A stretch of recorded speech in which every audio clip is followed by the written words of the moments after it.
y'all, it's Nancy, the Handy Scandy. Thanks for joining me for another crafty venture. Today I'm sharing with you a card featuring some Technique Junkie stamps. The first one is called My Mouth, and it's from the 2021 release, the January 2021 release. And the other is the Big Harlequin. Now that's an older stamp, but it's still available, and I actually have mine unmounted. You can see it here in my Misty, and I have it adhered to the whiskey door, the Misty door, with some temporary adhesive, and it just comes right off really easy. So I am using my Brutus Monroe Raven ink. This was the first time actually that I used that particular ink, and it is super juicy.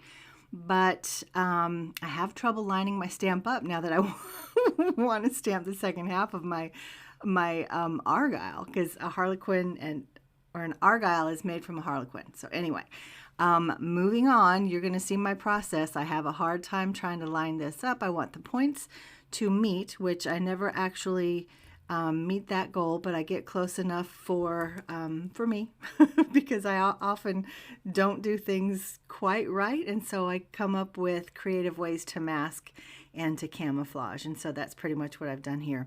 One of the cool things about a stamp like this is that there's so much open space. You can do really cool techniques. So the way I'm kind of streaking, for lack of a better word, my ink pad across the stamp itself, it gives it like a linen look, because of course the ink pads are some type of fabric, right? They're foam or they're felt or whatever it might be made out of, so it leaves that impression.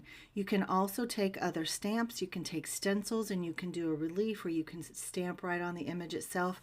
And I mean, there's so many options and techniques that you can do with a stamp like this. And so I stamped it twice, and you can see there that my points don't end up meeting, but it's okay. I actually did a second stamping on the other side of this particular panel, and it's not any better. So I just went with what I have.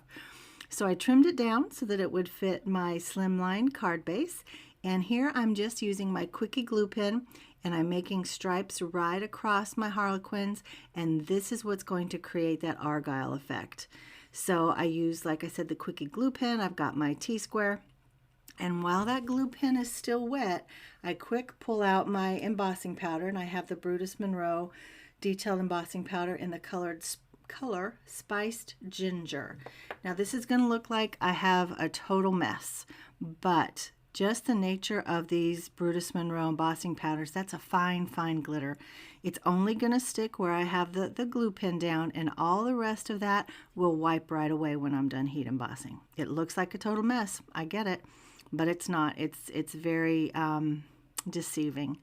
So I'm not going to show you my entire heat embossing process, because I think most of us know how to heat emboss. I think most of us are always in awe by the heat embossing process as well. I mean, it's just, there's something magical, right, about watching that powder melt and kind of come to life, and oh, it's just a gorgeous and amazing technique, and so many techniques that you can do with embossing powder as well.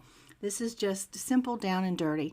So I go back with my my Quickie glue pen and my T-square, and I finish out my Argyle, and I heat emboss the rest of it, and look, it just wipes right off, and then you have your beautiful clean panel. And so here what you see is I have taken some circle dies from my stash, and I cut out some circles, and that is going to be kind of the foundation of where my sentiment is going to go. And this is my sentiment. Can you see what it says? If my mouth doesn't say it, my face definitely will. And I don't know if you guys fit this, but this fits me. For sure, 100%. So I stamped it down several times with that juicy ink pad, and then I heat embossed it with my Raven embossing powder, because I wanted to have a really good dark impression. And these are bold letters, and then there's that ribbon there with part of the sentiment as well. So I wanted to make sure that I had really good coverage, and I wanted it to be really dark. So here I'm just taking my circles that I've gotten cut out with a little bit more of that orange color, kind of popping and marrying all the different colors and pieces together. And I've mounted my sentiment after I bubble cut it out. I mounted it up on some double-sided tape, and I'm just was trying to figure out my orientation, if I wanted it to go landscape or portrait. And obviously I decided on landscape, and I think it's so much fun. But I'm a more is more girl, and even though I like the simplicity of this, I decided I needed some dots.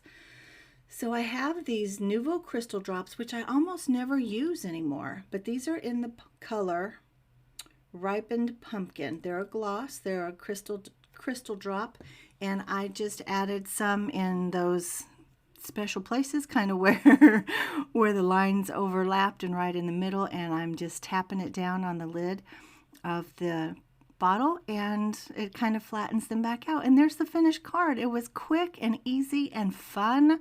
Oh my gosh, and that sentiment is amazing. And again, this is part of the January 2021 release. It's available over there right now, and my discount code on Technique Junkies is TJ10Nancy. You can use that code if you decide you want to make a purchase and get yourself 10% off. Guys, again, I'm Nancy, the Handy Scanty. Thanks for joining me for another crafty venture.